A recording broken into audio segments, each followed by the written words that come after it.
The Great Blacks in Wax Museum, a place where history and artistry come together to celebrate the accomplishments of Black icons from all walks of life.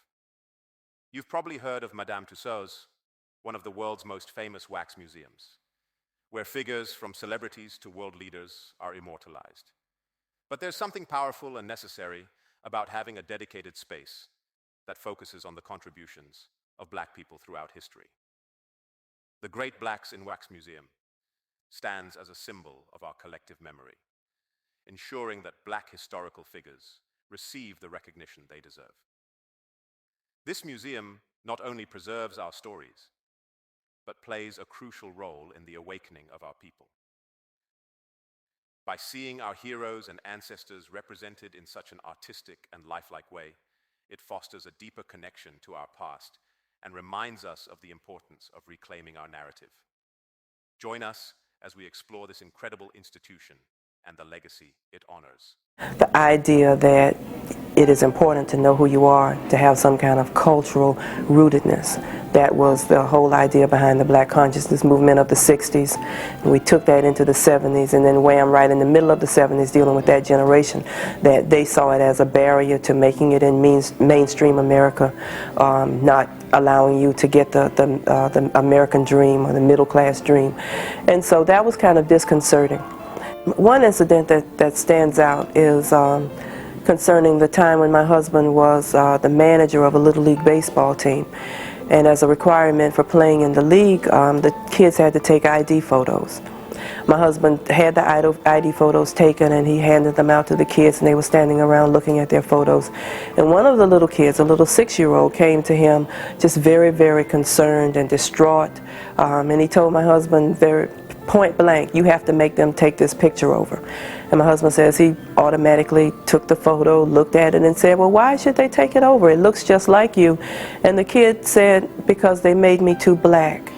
And so the idea that we had college students who felt that psychologically it was possible to be too Black, that was going to serve as a barrier. And then for a kid, another generation from the college student, to also believe that it's possible to be physically too Black, that this zeal that we thought that we would bring, and this consciousness that we thought we would bring from the Black consciousness movement, that here we were dealing with our youth who felt that that it was possible to be too Black, and therefore that there was something that we hadn't done.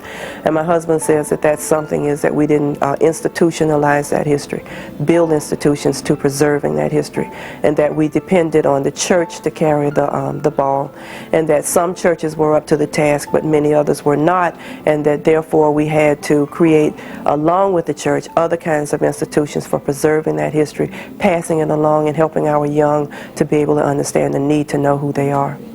We were founded in 1983, July 9th, 1983, but actually our history begins in around 1980. We started as a traveling display with 4 wax figures that my husband and I bought with our own money, and we just took those 4 little wax figures around to schools and churches, malls. We had a major mall here in Baltimore is the Mondawmin Mall. It attracts a large Black clientele, and we set up at Mondawmin. This was before the Martin Luther King holiday had officially become a holiday, and gave out literature and took donations because we wanted to test the idea, to find out just how the Black community would feel about a museum like ours. And we would go set up in churches, get up early in the morning and put those 4 wax figures in the hatchback of my car and take them around and set them up at a school, and be set up in time for the school to open at 8 o'clock or 8:30. And then we'd go at the end of the day and take the figures down, and they went home with us to our 2-bedroom apartment. They had their own room. So if you'd come in at any given time, you might have seen Mary McLeod Bethune over in the corner and Frederick Douglass in another corner, a head on the dresser. But that was our very humble beginning. In 1983, we moved into downtown Baltimore in a small storefront. Again, we were still operating from our own funding. We had at that time 21 wax figures. That was in July 9th, 1983, when we opened to the public as a museum. We were there for 2 years, from 1983 to 1985, and during that time we attracted the attention of State Senator Clarence Blount, who introduced a bill in the Maryland legislature for funding. It had a matching requirement. We went to the city of Baltimore to get matching funds, and carried on an all-out fundraiser, which led in 1988 to our moving to this location on East North Avenue, and where we now have 125 wax figures. We have a team of sculptors from around the country who do the work, but much of it is done in-house. The figures that you see on the slave ship and in the exhibit that you see when you enter the museum, those were done by local artists along with my husband. When we moved to North Avenue in 1988, then that meant that we had to go out and get professional designers. But the slave ship is an in-house exhibit. We planned it from start to finish, and the figures that you see are figures that we generated ourselves. But for the wax figures, we use a process, 100% beeswax for our newer figures, and they are likely to be done by outside sculptors. The figures on the slave ship are a combination of beeswax, vinyl. They could be mannequins, and we do those in-house. They are first sculpted the way you would any sculpture, traditional sculpture that you'd see in a park or whatever, and then a mold is made, and from the mold it's cast in wax. The hands are a little different. The hands are what are called stock hands, and that means that a mold has been made from someone's actual hand, a live person, because in wax museums you have to be very careful because the perception is that you're dealing with people who are no longer with us, physically dealing with people who are no longer with us. So we take someone's hand and we make a mold of it, so that way when you take away the mold, then you've got the prints, and that's why the hands look so very much like a hand. The eyes are made of glass. And the teeth, for those wax figures that have teeth, they're made out of dental acrylic, which is the same thing that false teeth are made from. The hair is normally 100% human hair, and it's woven in one strand at a time and then shaped into Frederick Douglass or Mary McLeod Bethune or George Washington Carver or Shirley Chisholm or whatever. In many cases, since there might not have been a photo available, or they're very hard to come by, then that means that you have to do another kind of research. With our Askia the Great, for example, the knowledge that he was Islamic, he was a Muslim, means that he probably would have had facial hair. He would have had facial hair. And then you go based on the height that people probably reached at that period in history. With an Akhenaten, the Egyptian figure, then you know that he absolutely would not have had facial hair, and therefore you make that kind of judgment. In some cases, photos are available, and in some cases the photos that are available are an artist's conception of what the person looked like, so you have to be aware of all of those things. We had a problem with skin color because we felt that getting the skin color and the hair texture right was essential to our uniqueness as a people. But often if you find a photo, it's going to be in black and white. If someone has a color photo, then that means that they want to hang on to it, and they might allow you to Xerox it so you end up with another black and white. So what we did was to go out into the streets of Baltimore with a camera, and we took pictures of black people. Okay. And then we matched it with we said, okay, well, this is our Marcus Garvey, or this is our Malcolm X, and whatever. And it was very interesting because when we would explain to people, you know, why we wanted their picture, then that meant that they felt that they had a chance to be a part of something, and they willingly allowed us to take the pictures. And sometimes we wrote them and said, well, we used your skin tone to match our Malcolm X, and so that they felt that they had a hand in this. And that's very, very important to our African American audience, that they get feedback, that they are allowed to have input. They make suggestions, and they like to know that their suggestions are valued, and they are. We didn't just emerge full-blown in slavery. That we were a people with a history that started before that we built the pyramids, and the myths surrounding the irrationality that a European people could be in Africa and create a civilization in Africa, that there is no logic to that. That people can accept that, and they want an explanation about why are the Egyptians black. And nobody wants an explanation about why the Europeans would be in the heart of Africa creating a glorious civilization. So that was a part of what we needed to do. The idea that as an Egyptian people and an Ethiopian people, and as the kings and queens like Nzinga, that we were talking about people who were creative, who passed on their culture to the world, who gave us so many contributions in the field of philosophy and medicine and archaeology and architecture. And that's something that we need to know. That if we're going to look at the black inventive mind as it exists in the 19th century, in the 20th century, in modern day, the modern day world, that we need to understand that there was a source of that. That as a people in Africa, a creative people in Africa, that we inherited that creative mind, that inventive mind, and that we are simply carrying on the work of our ancestors. It is important for our children to know that. It is important for us as a people to know that. It's interesting that one of the exhibits that gets the most attention is our exhibit on black scientists and inventors. That we get people who come in and they look in that showcase. We have items in miniature of things that were invented by black people, and they look and they say, oh my goodness, I didn't know that. I didn't know that we invented that. They had no idea that we invented as many things as you find around your home, as many items as you find in your everyday world, that those things were invented by black people. And so we want to lay the foundation for what we do. And therefore, we don't want to start the exhibit in slavery. We don't want to make it seem that we have something that is not connected at all with Africa. That was the source. It's the source of our strength. It's the source of our salvation. And that's where we need to begin. Akhenaten is considered to be the father of monotheism, a belief in one God. His people and his father's people were worshiping multi-gods.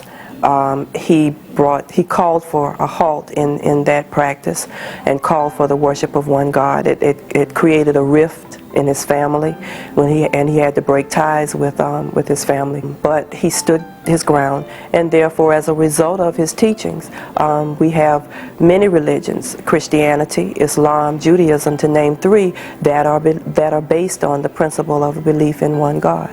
Oh, I love Queen Nzinga. I get the ladies stirred up when I talk about Queen Nzinga. Or maybe I should say I get the men stirred up when I talk about Queen Nzinga, because she was a fascinating woman from history. Queen of Angola, she kept her country free. She spent 40 years engaged in one battle after another against the Portuguese who were trying to enslave her people, and she defeated them each time. She had women in her army, and men, and she'd get on her horse and lead the charge, maybe lead her army into battle. She opened up her borders and told other Africans, if you're trying to escape the slave trade, come to Angola and I will protect you, my army and I will protect you. She was so brave and so bold and so bad that she ruled her country not as a queen, but as a king.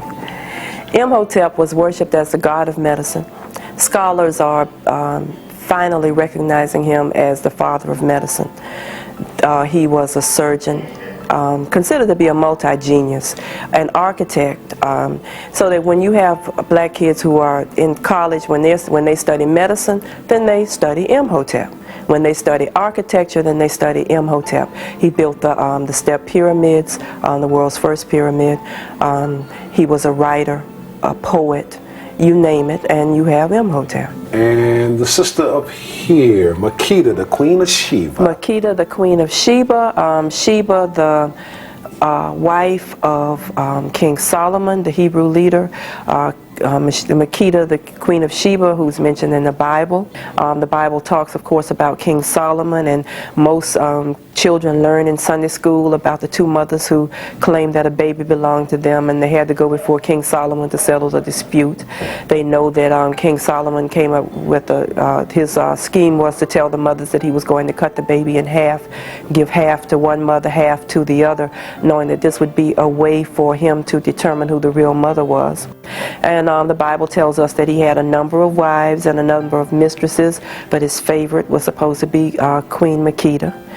They had a son, Menelik II, who ruled Ethiopia, and they have one of the longest lasting dynasties in the world, actually going all the way up to 1975 with Emperor Haile Selassie. He was the last reigning emperor of Ethiopia, and he traces his roots, his bloodline, back to Makeda and to King Solomon. There's a legend that says, and even now, just as adults tell their children, the boogeyman will get you, well, the Romans tell their children, Hannibal is at the gate. Going back to that history when Hannibal just routed the Romans, a Roman army that was twice the size of Hannibal's army. The Romans who had just gone in and taken land after land, but until they met up with the mighty Hannibal. Hannibal, whose techniques are being taught at West Point and military schools around the country and the world even today.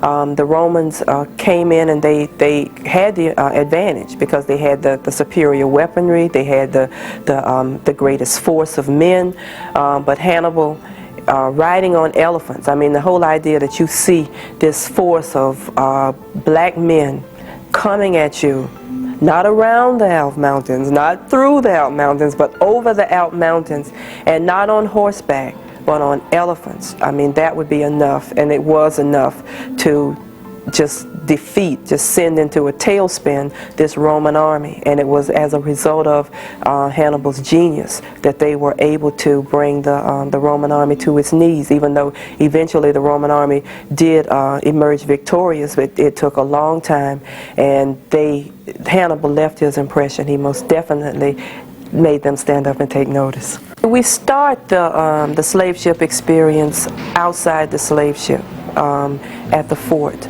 or perhaps even before that. We were required to go on what was called the Long March to the Sea. There were any number of ways that as an African you could die as a part of the slave ship experience. One of the ways would be the raids on your village that left just carnage in its wake. Those Africans who lived through that experience would be shackled at that point, taken on what was called the Long March to the Sea. You would find yourself stepping over the rotting flesh of people who died before you, people who had fallen, who were still alive but probably were not going to make it. And those, the multitude that were on that long march to the sea with you, many of them were going to perish. You made it to the fort, at which time you became a number rather than a name. You lost your name, you became a number. So you were number 10 or number 67 or whatever. And so that you could be identified in some way, then you were branded. In the same way that a cowboy takes a hot branding iron and burns a mark into the flesh of a cow, the African people were branded. And then the breaking process was begun. Breaking to take out all of that made you African, all of that made you fight, resist, say I will not be a slave, all of that meant that once the voyage was over you weren't ready to be a good, loyal, obedient slave. The major weapon for breaking, for physical breaking, was the whip. Sailors talk about making wounds so deep in some African backs that that they could get their entire hand down in the wound, and when the African back healed, it often had what we call today keloids. If you survived that experience, then you went up to be valued, your worth to be determined. The three categories of what were called prime slaves were the male slaves aged 12 to 30, female slaves aged 12 to 30, and young boy slaves aged 6 to 11. With young boy slaves, the idea being that you would have a long time to have someone that you could create, could turn into a slave, and that he would be someone who would work a long time, because you start someone at 6 years old, his body is forming, his mind is forming, so you have a better chance of turning that mind into the mind of a slave. The slaves were then taken on board. They were chained together. Psychological breaking meant that since the Africans, many of their religions taught that in order to get back to the ancestors, you had to go as a whole body. Then that meant that on some slave ships, the first thing that the slave traders would do, the slave catchers would do, would be to cut off the head of a slave at random and pass that head around to instill so much fear in the Africans who were remaining, that if they did not obey at that point, that would be their fate. And there was no logic to it, so there was nothing that you had done to warrant that, so you simply had to try to make sure that you were in tune with the wishes of your captors. You were required to sit in your excrement from the moment that you boarded the slave ship. The disease was rampant, the infections, the vermin, the rats and so forth, that was your fate, and that might be your fate for months as you made your way to North America, South America, islands in the West Indies and so forth. Africans were a very spiritual people. So the ideal state was to be with the ancestors, either physically with the ancestors or spiritually with the ancestors, and they didn't really make a distinction between those two things. So the European captors were just baffled by the fact that the Africans would jump overboard, that they would stop eating, go on a hunger strike. The captors had to come up with a method of force feeding the captives. They had a funnel-like instrument that they would use to shoot food into the bodies of the Africans. And a part of that protest, and we protested in all kinds of ways. Some of us mutinied, but for some of us, the protest of not taking in food. And so as soon as the food hit our stomachs through this instrument, then we would bring it right back up and determined not to eat. Some of us would jump overboard, sometimes trying to get back to spiritually get back to the ancestors, or physically get back to the ancestors, but in whatever way. An interesting thing that happened in Africa as a direct result of the slave trade was that sharks learned to congregate in African waters, a place where they had not congregated before, because sharks learned that wherever there's a slave ship, there's a meal. Sharks learned to follow slave ships, to be able to distinguish slave ships from other kinds of ships, and to wait for the meals that were going to come overboard the slave ship. The meal of people who jumped overboard trying to escape, or who were thrown overboard because they continued to resist, or who died on the ships and whose bodies were thrown overboard. So when we think about that experience, and that's why Great Blacks in Wax feels that it's absolutely necessary for our people to understand that, then we have to, despite the degradation, despite the cruelty, we have to learn that as a people, it represents a kind of triumph over inhuman conditions. And so perhaps the idea of not having the latest fashion today can seem minimal to the idea of mustering the strength to maintain and retain your humanity in the face of someone who tried in every way to take away your dignity, to take away your humanity, to take away your spirit.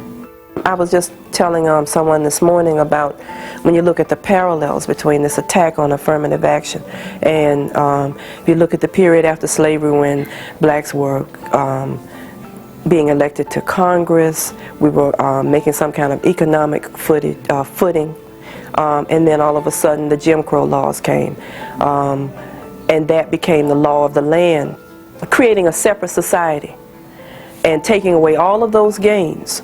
And it took us 100 years to get some of those gains back through the civil rights movement. A kid asked me, we were at the scene that we had where the young kids are standing there with the "We Are Not Afraid" sign. And one of the kids said, well, when was this happening? And I said, well, this was going on around the 1960s. And she said, and when did slavery end? And then it hit me. I said, well, slavery ended around the 1860s. And so from that point on, because kids, one of the little kids, a little 4-year-old, a 5 or 6-year-old, whatever, he asked me, were you on the slave ship? Did you come over here on the slave ship?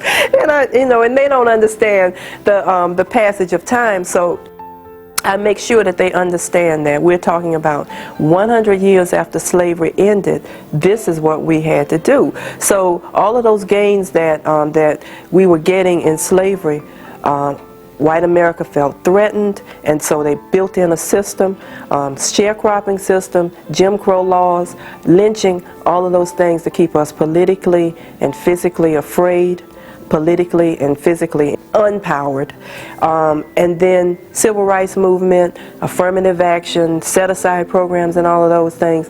We're right back where you've got white America that feels economically threatened, and so they've got all of this logic about taking away those gains, and so the struggle continues. And if we don't understand that the more things change, the more they remain the same, then that means we're never going to have what we need to fight, and it is a fight. About 20% of our school-age children are white. We don't attract that many white adults. They may be 1% or less of our audience. And one of the things that we say repeatedly is that African American history is American history, and that we do our children red, black, blue, green, and injustice when we don't allow them to see all of the story and an appreciation of everyone's history. That it's important for our children to learn about Alexander Graham Bell, and Great Blacks and Whites would never pretend to say otherwise. But at the same time that our children are learning about Alexander Graham Bell and his contribution to the development of the telephone, there's absolutely no reason that they don't learn about Granville T. Woods and Lewis Latimer.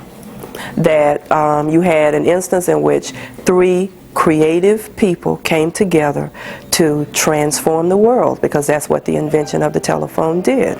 And so as we teach about one, then we teach about the other, and that way our children can go away with the true story, because right now we're forcing them to deal with not even half-truths.